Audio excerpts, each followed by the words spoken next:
Some closure in Douglas County this weekend as two big name cases in the area made some huge advances. And President Trump is putting his foot down regarding the war between Russia and Ukraine, calling on fellow countries to put even more pressure on the Kremlin. And it's now been 4 days since the school shooting in Evergreen. We're learning more about what took place and the growing concerns from the community. We start your Sunday morning continuing to follow the aftermath of that tragedy. Good morning. I'm Erica Lopez in for Lauren Scafidi today. As Coloradans continue to heal this weekend, there are questions about the investigation into what happened and what kind of security was available at the school. On Wednesday, a student at Evergreen High School shot two of his classmates and then himself. The two victims are recovering in the hospital. The shooter died by suicide. Days later, we still do not know his motive. Investigators say he had been radicalized. This week, we learned the shooter had a troubling online history and a fascination with other mass shootings, according to a report from the Anti-Defamation League. The parent-teacher associations at the high school and middle school in Evergreen brought up concerns about safety just hours before the shooting took place. In the months prior to the shooting, Jefferson County Public Schools faced serious budget concerns, leading to changes in how safety programs were funded. There was no full-time school resource officer at Evergreen High School for 11 months before the shooting.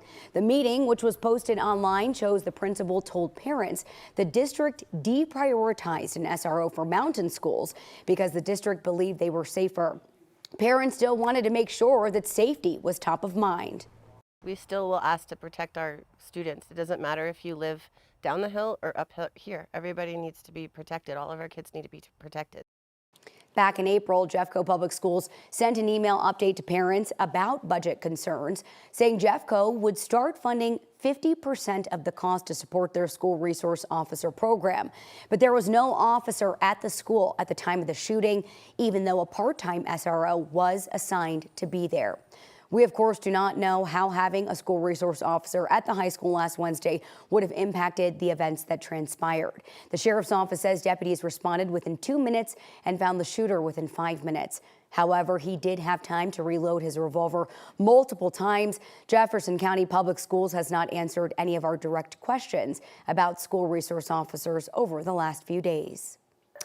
It is 8:02. We're getting you started with a live lookout over Horsetooth Reservoir. Looking just a little bit gray out there this morning, and of course, a little chill in the air as you step out, but going to be a lot calmer than yesterday's weather. We have meteorologist Jaden Knowles with us this Sunday morning to talk about what we can expect. Looking a little bit gray out there in some areas, Jaden. Yeah, that's right, Erica. We are tracking some isolated showers early on this morning, but here's the good news. As we head into the afternoon hours, most of the state are going to be nice and dry, and seeing that fall-like temperature, really a nice and beautiful day for your Sunday afternoon. But so far, looking in Fort Collins, we did see a little bit of rain on the lens. It's coming down right now. I don't know if you can see it so far, but close up, you can see that rain really coming down. It's really been raining the last couple of hours there in Fort Collins. Here's your current temperatures on the chilly side. You can see the low 50s as well as the upper 50s right here at 9 News in our backyard.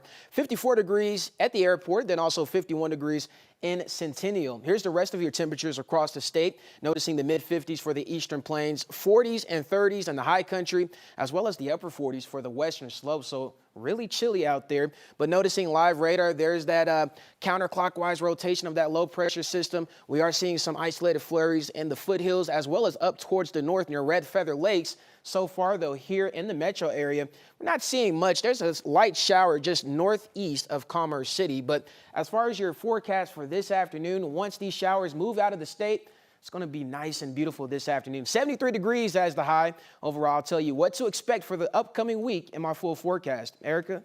Jaden, thank you so much. A Douglas County mother has been found guilty in the fentanyl overdose death of her toddler son. Prosecutors say Hannah Gilmore's apartment was filled with drugs in 2022 when her 22-month-old son Leighton got into fentanyl and died. A jury convicted her on Friday of felony child abuse resulting in death. Investigators say when Leighton's father picked him up for a custody exchange that the boy did not look well. Minutes later, he was not breathing.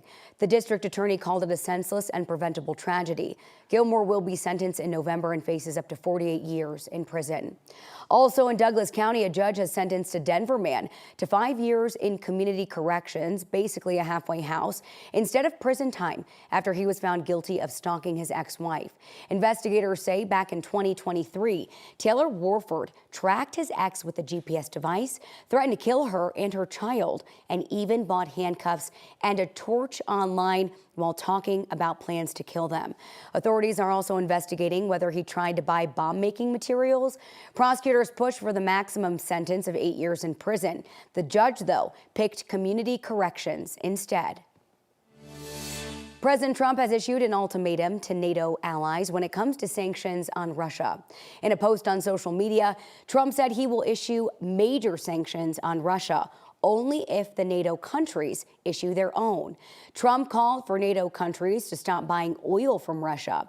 He wrote the purchasing of Russian oil weakens their negotiating position and bargaining power over Russia, adding that Russia's war in Ukraine would end quickly if these steps are taken. In addition to all of this, Trump also called on NATO countries to significantly ramp up tariffs on China in a show of force. The Trump administration has suspended some funding for its flagship AIDS relief program. It's known as PEPFAR. This is according to international organizations and members of Congress who warn the cuts are already hurting patients and critical projects globally. The full extent of the budget is not clear. Congress is still battling the White House's proposed budget clawbacks and withholding of billions of dollars in funding. PEPFAR's funding was primarily implemented by U.S. aid, which President Trump dismantled earlier this year. The agency says it identified hundreds of quality system violations at Boeing's 737 factory in Renton, Washington, and a subcontractor's factory in Wichita, Kansas. The violations occurred from September 2023 through February of 2024. The FAA also says last year's door plug failure on an Alaska Airlines flight was the result of some of those violations. Boeing has 30 days to respond to the proposed fines.